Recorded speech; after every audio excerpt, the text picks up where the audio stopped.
Hello, everyone. Welcome to the HeartSet podcast, the private podcast where the host changes and the guest stays the same. I'm Annie Riker. I'm an artist, designer, and I love expressing myself through joyful and colorful art. You can find me at annieriker.com and at Annie Riker on Instagram. I'm your host for this episode, and today we are talking about all the aspects of people pleasing. And now I'd like to introduce our sponsor and resident guest. Ramona Galey helps self-starters leverage their personal assets into success, even if they think they don't have any assets. Ramona is passionate about empowering people to focus on what they want, and she is the founder of HeartSet Academy and the Alignment Circle. You can see her full bio in the comments. Welcome, Ramona. I'm so thrilled to be chatting with you today. Thank you, Annie. I am so glad to have you here, and I'm really looking forward to the topic. And I'm just really looking forward to just chatting with you and having a good time. Yes, it's always fun chatting with you, Ramona. So let's Thank dive you. in to the Okay. world of people pleasing. Let's start with from your perspective, what is it? Where does it even come from? Why do we as humans have a habit of doing this? Yeah, the great question. And of course, the traditional answer is we're pack animals or we're herd animals or we're social animals. And our we know that our success, our very survival frequently depends on us being accepted by the tribe, right? That's the traditional sociologist answer. And I think it actually goes that plus a little bit further, which is into worthiness and self-esteem and self-confidence, which all are kind of all tied up together. And so when we doubt ourselves at all, in other words, when we're not fully connected to our connection to source, if we don't know exactly what we want or exactly who we are, if we're not comfortable being seen, if we think there's any chance that we are, the whole sabotage or the impostor complex and all these things can really play into this people pleasing thing that I see almost as on at epidemic levels these days. When I was a kid, and this is so funny, when I was a kid, there was a saying, sticks and stones will might hurt my bones, but words can never hurt me.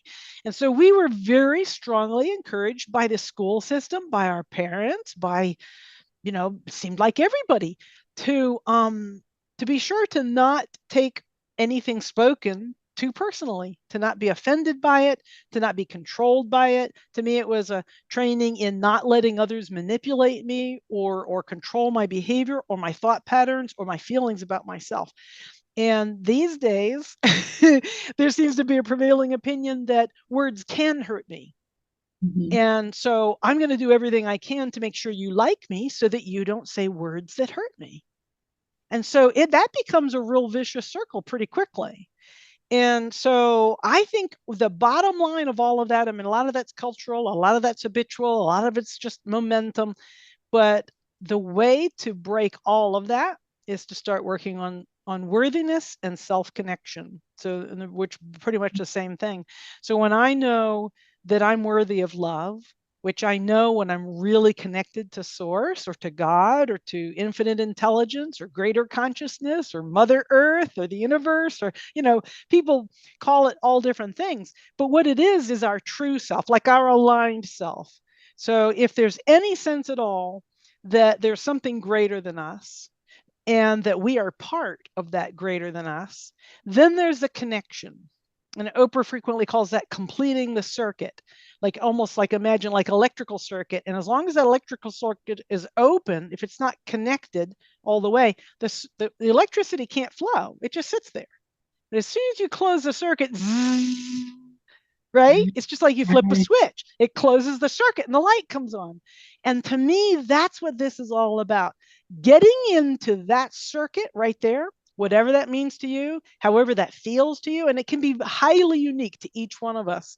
And so our task, I think, in this people pleasing thing specifically, but really about everything, is to complete that circuit, whatever that means to us. And once I've completed that circuit, I can feel the movement through me of what I call love. Now, people might call it energy. There's a lot of energy workers out there, and some people call it alignment, which I do also. But really, When I'm connected to me, I'm whole. And now I don't need other people. I'm not saying that I don't want other people. I want to be social. I want to have friends. I want to have family. I want to feel like I'm contributing. I want to feel like I belong. But when that starts there, all of that stuff becomes secondary, not unimportant, but secondary. That connection to self is primary. And that's where you nip people pleasing in the bud. Get back to yourself, feel into who you truly are. And there's lots of ways to do that. Lots of, practices and exercises and thoughts and, limiting beliefs that when you identify them, they fall away and it all of a sudden gets easier. There's just all kinds of ways to do that. But that is the bottom line for me on people pleasing. Yeah. Wow, that is an amazing answer. And as much as, we've talked about people pleasing, just, I've talked with Oprah about it too. It just continue to illuminate like what it really is. And the way that you just summed it up was really that connecting, yeah, being who you are, everything else pretty much melts away, is what I'm hearing. Um, so now if people aren't even aware that they're doing it, for instance, like how does this behavior sometimes hold us back, and how can we become more aware of it? Do you have any tools about that? Absolutely. The number one tool, how does it feel? So Mhm. if I'm sitting at home and somebody calls and says, hey, you want to go do such and such, I have a feeling either I really want to do it or I really don't want to do it or I'm not sure, right? Those are the kind of the three options. Yes, no, maybe. And when I feel into how that feels, when I think about, okay, the person's asking me, so they're looking for a yes. If my feeling is either maybe or no, how do I handle it? If I say, nah, I've just started a fire and I'm in for the night, I would love to any other time. That's an easy distinguishing answer, right? That feels good. I'm doing what I want and I'm not resistant at all or defensive at all. And I'm not explaining or defending my decision. I don't feel bad about myself as a person. I don't feel like I'm letting them down. Like there's all these different ways of what we call entanglement to the desire of whether I want to go or not. If I say, oh, okay, and I look longingly at my fire and I think, well, I guess I could have a fire tomorrow night, but I really kind of want to stay in, or maybe, the kids, I'm standing here reading to the kids and now somebody's asking me to come out and I really want to just stay with the kids, but somebody's asked me. And so I feel like I kind of have to go. Now you can feel the resistance of that, right? That start to feel that kind of uh-oh feeling or really kind of icky feeling like I feel like my life's not my own. I feel this compulsion to go. If my answer's I'm not sure. Now I feel like, oh, I'm giving the message that I don't love her, or that I don't value her, or I don't know my own mind, or what's wrong with me, like I guess I should go. And there's the key word there, should. Right. So anytime I'm shitting on myself, a phrase that I learned early in life, I was in my late 20s, and a friend of mine's mother said, "Oh, I mean, you're shitting on yourself." I was like, "What? I'm doing what?" You're shitting on yourself. Don't ever shit on yourself. I was like, "Wow, that's an interesting," and so that really stuck with me. So as soon as I hear myself thinking or saying the word should or ought to or need to even, then I know that I'm a little bit off track. I'm a little bit out of alignment on it. And so that can be one of the cues is that word should or that idea that I should, instead of doing what I want, it's somehow more important to do what somebody else wants, which if you think about it is nonsensical, right? Right. But if I'm feeling it, that's the best way to know because I can work around it with the words, or I could miss the words. But if I'm feeling like that little churning in my gut or a little sense of dread about going and doing it, or this fear of loss, FOMO, that's the famous fear of missing out. Fear of missing out is that. It's that people pleasing, right? It's what am I going to lose if I don't go along with the group or if I don't do this thing? What am I going to lose? It's a perception of lack. And when we come back to that completed circuit within ourselves, then we know there's no loss, there's no separation, there's no lack, there's no way to lose who we really are. And we can truly choose from what we want, what we think, what we believe in, what we prefer, what goals we're working on right now for ourselves. We can prioritize easily. We can say no easily in a friendly, lighthearted way, in a professional, respectful way, if, just depending on what it is, and know that we haven't missed out on anything because we followed our own guidance. So that's it. It's listening to our language and feeling how it feels. We might not notice it until late. We might be halfway to town or to the event, right? And say, why did I say I'm going to do this thing? I really don't want to, And it doesn't matter when we notice it. And it doesn't matter if we actually go and complete the thing that we're in the middle of doing. That's okay. But for next time, just try to catch it a little bit easier. And also practice with easy things. The next time a neighbor calls and says, hey, you want to sit for a cup of coffee? And maybe you usually do. Just this once, just to be a real rebel, say no. See how that feels. See how she responds. What happens? What happens if I say, no, I'm just really focusing on this project. I'm going to keep going. I'll catch it tomorrow or maybe later in the day or anytime, right? Other than right now, because I'm practicing saying no. And I had a client once, they were talking to Oprah, and it was about this very thing. It's like, okay, these people keep wanting me, and I've been doing this my whole life. I've been people pleasing my entire life. They're used to it. They expect it. They demand it. I've got a vibration going about it. I've got a habit about it. What am I going to do? And Oprah said, well, let them down. And she was like, are you kidding me? I would die, right? No, let them down. She says, okay, I'll figure out some way to let them down easy. And Oprah said, let them down hard. Oh boy. It was a huge challenge for her, but it was a turning point for her. It was absolute turning point because as soon as she started saying, okay, I'm going to take a deep breath and somehow figure out some way to let them down hard, like just not even worry about it. As soon as she had done it just once or twice, and of course, do it with somebody that really loves you. The first time you try anything, just start small, start easy. And then you find out that the world doesn't collapse. The world doesn't actually end. Nobody's even mad most of the time. I mean, unless you're in a particular kind of a circumstance, most people are like, oh, okay, well, we'll do it next time then.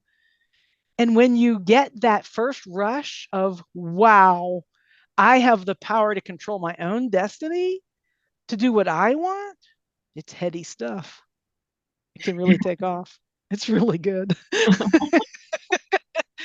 Yeah. Yeah, that is amazing. I mean, really, that's just like, I mean, that's tuning into yourself to see what it is you really want. But it is entangled, like you mentioned, this fear of letting somebody else down can be so weighing on you.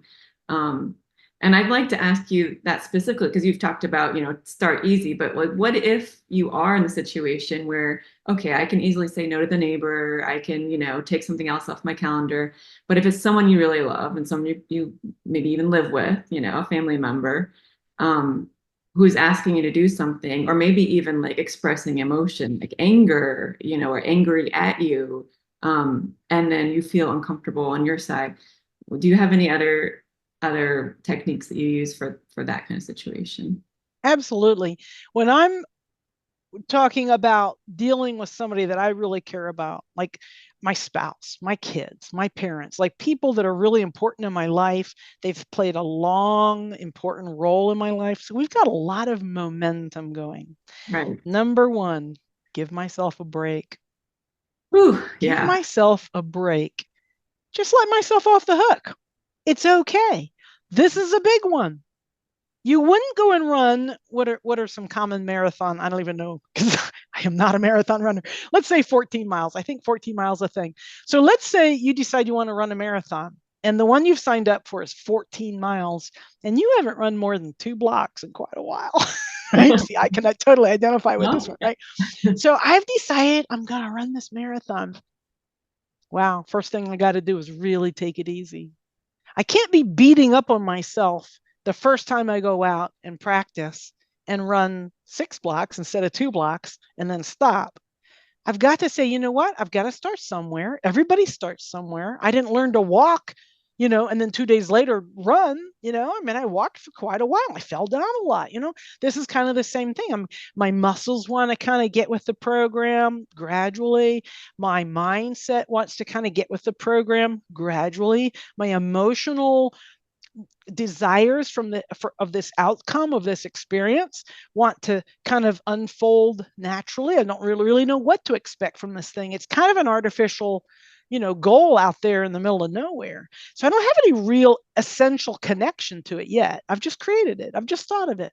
It just came along and I said, yeah, which is great.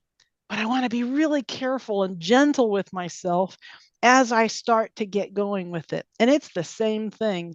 It's the same thing with everything. When I say start small, the smallest step you can do is to start to love yourself through it. Imagine you're dealing with a 1-year-old and they're just learning to walk. Can you imagine yourself talking to that child, that beautiful, beloved child, that full of potential, that innocent child, and saying any of the things that we tend to say to ourselves? Get up, you stupid little dummy. What's wrong with you? Why can't you do it? What, you were supposed to do that an hour ago. What's wrong with you? We would never talk to a child that way. Yet we talk to ourselves that way. So that's the first step in my mind, is get really gentle with ourselves and feel our way into it. The more we practice sensing our way, actually feeling our way, and when I say feeling, I mean emotionally and tactilely with our body. I've only been in the hot seat once with Abraham, and my question to them, I had a couple of earlier questions, but the question that I was meant to ask was, you keep saying that we're supposed to follow our feelings. And I don't understand. Does that mean emotions, or does that mean sensations in our body? Like if I think I'm happy and I'm like, yay, I'm happy. But I just kind of feel it from here up, right? I'm just, ooh, but I don't feel anything down below. Then is that a feeling? And they were like, it's not. When Oh. you're feeling something, you can find it in your body. You might not be aware of it while you're feeling it, but if somebody were to stop and say, where are you feeling in your body? You'd say, oh, I can feel it right here in my chest, or oh, I can feel it. Oh, I can feel it right in my throat, or oh, I'm feeling this like overall energy, like zinging like across my skin, like goosebumps or whatever. Like I can feel it in my body. Now I've completed the circuit. Now I know what I'm feeling. If I haven't completed the circuit, I'm kind of just making stuff up in my head. Oh yeah, I'm happy to do that. Yeah, I don't know if I believe you, because you're not acting like you feel happy about it. You're just saying you're happy. So that was what I learned from them in that one episode, and I chewed on that for like 2 years, because I was only feeling everything from the neck up.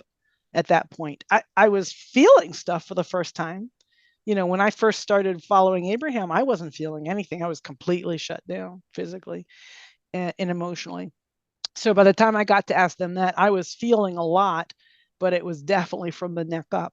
And so I worked on that for another 2 years to get to the point where I could feel it in my body. Now, you don't have to take that long. I mean, I help people through this all the time, and it's much faster travel when you've got support, and momentum and community and all that stuff.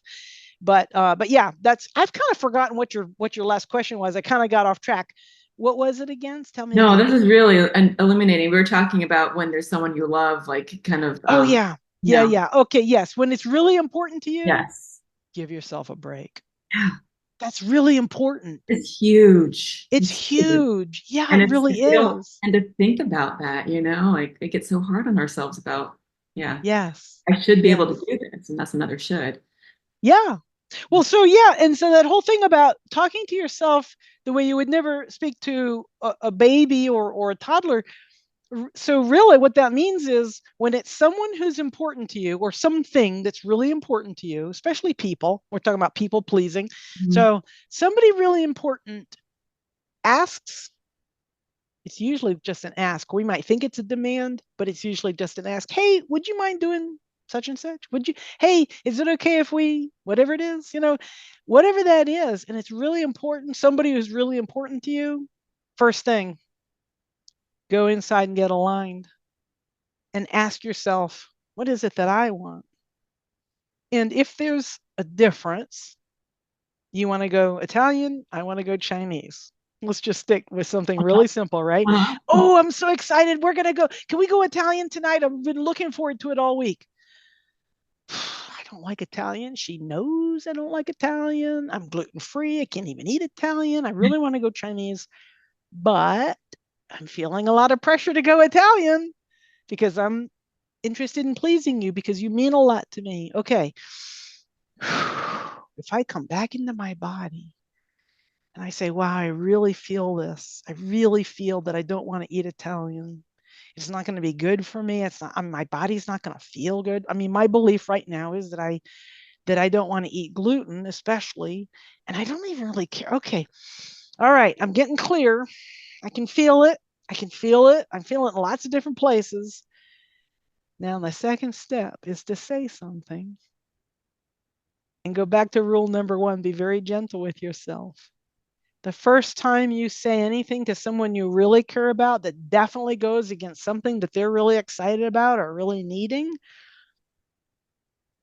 be gentle. No. What do you mean, no? I'd really rather eat Chinese. Oh, okay. Well, let's go eat Chinese then. I could get into Chinese. Okay, let's go. Like, that's like, I swear 90% of the time, that's how it'll go. Because they love you too. You love them, but they love you. Right. And most people, okay, everybody is focused on ourselves first. Mhm. Even when we're people pleasing, we're focusing on the fear we have about losing something. We're still focusing on us. It's very me, me, me. The person who says, no, we're only going to do it this way is very me, me, me. The person who says, okay, whatever you want is me, me, me. We're both being me, me, me.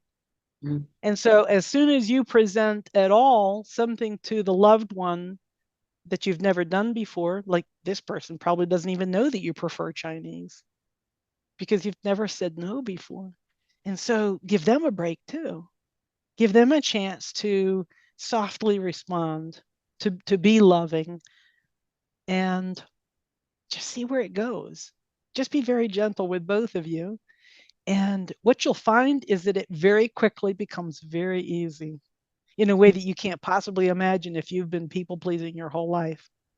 But it really gets very easy very quickly with some practice, especially with some reinforcement and support. Yep.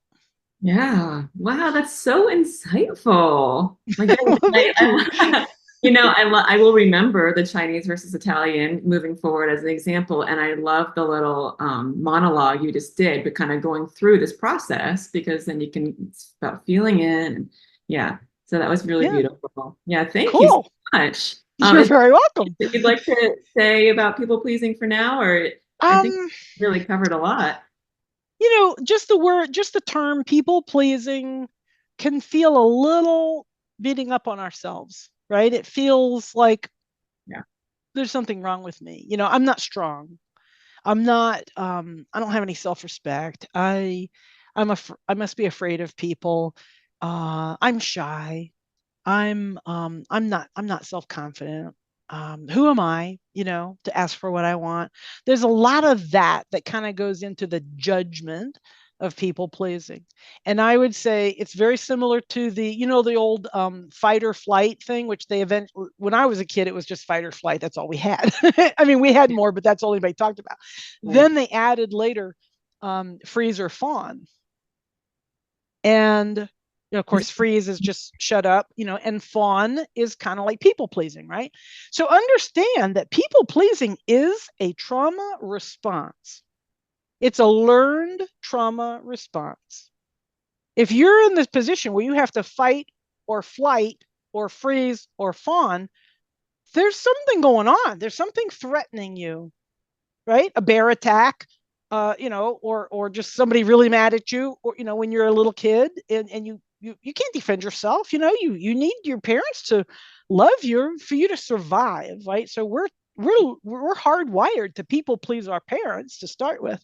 But if we get kind of stuck in that as a coping mechanism for our trauma response, now we can see ourselves doing it a lot in a lot of different circumstances. But then if we beat up on ourselves for it, then we're just kind of re-traumatizing ourselves. So I don't know, first and foremost, like be gentle with yourself, be loving towards yourself. Consider that there are other ways of responding and experiment with them a little bit. See what happens, see where it goes, get some support, ask for help, and just be gentle with yourself. Just love yourself. Complete that circuit. I love that so much. Complete the circuit. That's the aha, main aha of the chat, and it was fascinating. Thank you so much for sharing all. Thank you. And yeah, I really appreciate it. Thank you so much for bringing the topic. That was really exciting. That's most of that I've never said out loud before. So that was really nice. Thank you. Cool. Thank You're you. welcome. Yeah.